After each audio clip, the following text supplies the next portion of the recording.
इस भारत भू के लिए जब हुए लाख लाख बलिदान, तब हो पाया आजाद हमारा प्यारा हिंदुस्तान। इस भारत भू के लिए जब हुए लाख लाख बलिदान, तब हो पाया आजाद हमारा प्यारा हिंदुस्तान।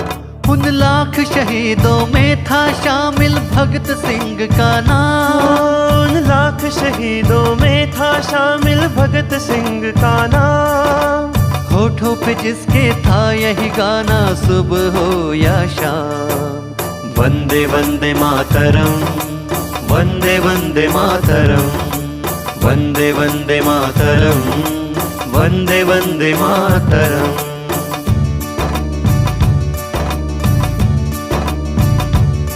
यह भारत भू हमारी, उस पे अंग्रेजों की हुकूमत। जुल्म बड़े थे सारे उनके, बड़ी थी सारी शामत। यह भारत भू हमारी, उस पे अंग्रेजों की हुकूमत। जुल्म बड़े थे सारे उनके, बड़ी थी सारी शामत। तब राष्ट्रभक्त उस भगत सिंह को कैसे चैन पाए। तब राष्ट्रभक्त उस भगत सिंह को कैसे चैन पाए। हर बूंद लहू की अंग्रेजों पर शोला बन के छाए। वंदे वंदे मातरम, वंदे वंदे मातरम, वंदे वंदे मातरम, वंदे वंदे मातरम।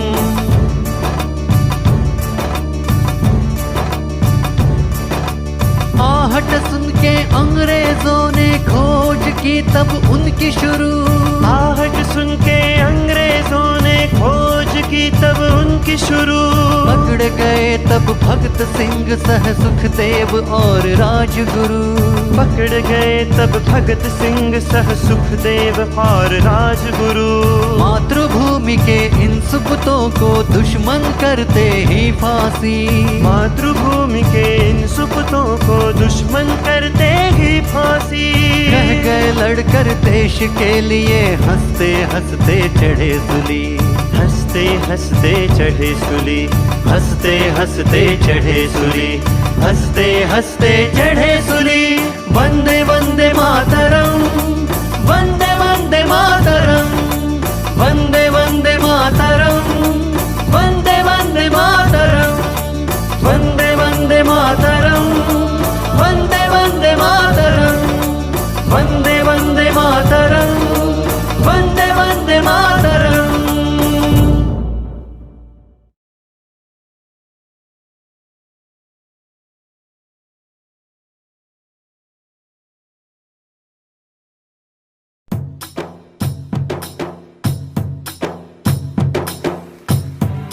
सुबह का समय था। जहां तक नजर जाती थी खेतों में पीली सरसों की चादर फैली थी। पंजाब में ऐसा दृश्य हमेशा देखने को मिलता है।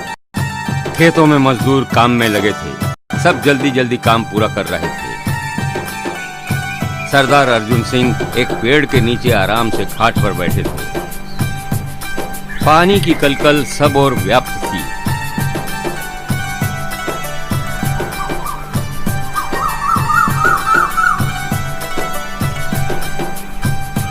अर्जुन सिंह के सिर पर एक डंडे का स्पर्श हुआ। ठो ठो ऐसी आवाज आई।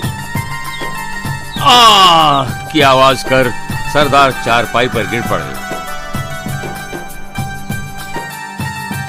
गिरते हुए वो जोर जोर से हंसने लगे। तभी उन्हें सुनाई पड़ा, ये क्या दादाजी, अंग्रेजों की गोली से आप जिंदा कैसे बच गए?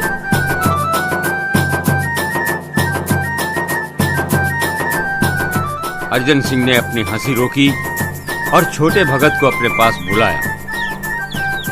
उनके छोटे पोते ने उनकी ही छड़ी बंदूक की तरह उन पर तान रखी थी। छड़ी बाजू में रखते हुए उन्होंने जवाब दिया, पुत्र, तेरे चाचा ने देश के लिए अपने प्राण समर्पित कर दिए थे। उनके अभिमान के लिए कुछ काम कर।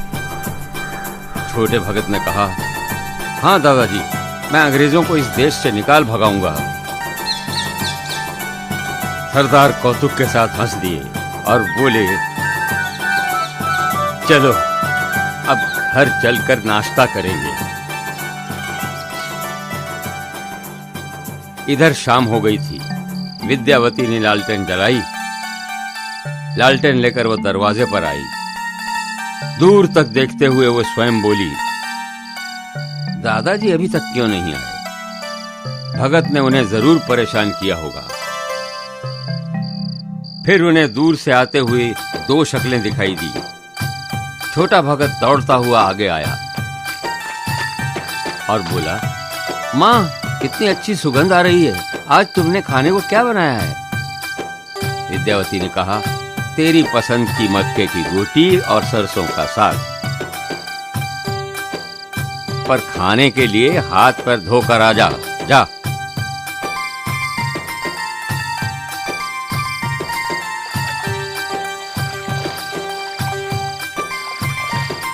मां की आज्ञा मानकर भगत ने हाथ पैर धोए और चारपाई पर दादी के पास जाकर बैठ गया। दादी ने कहा, भगत पुत्र, मैं तुम्हें कहानी सुनाती हूँ। आज मैं तुम्हें राम रावण युद्ध की कहानी सुनाऊंगी। और छोटा भगत आंखें फाड़कर कहानी सुनता रहा।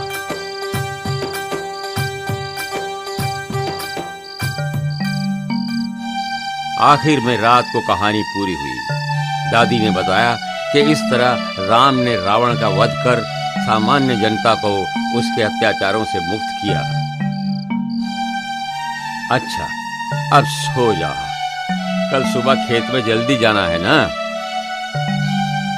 छोटा भगत दादी की गोद में निश्चिंत होकर सो गया, पर उसकी आंखों में आजाद भारत और सुखी जनता का सपना चल रहा था। छोटा भगत अब 6 साल का हो गया था। आज उसकी पाठशाला का पहला दिन था। पाठशाला के गुरुजी को उसने प्रणाम किया। सरदार अर्जन सिंह के इस तेजस्वी पौत्र को देखकर उन्हें आश्चर्य हुआ।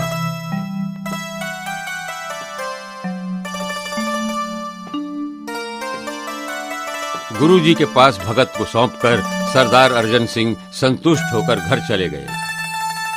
पर भगत संध्या काल में जब घर आया तो उसके गाल गुस्से से फूले हुए थे।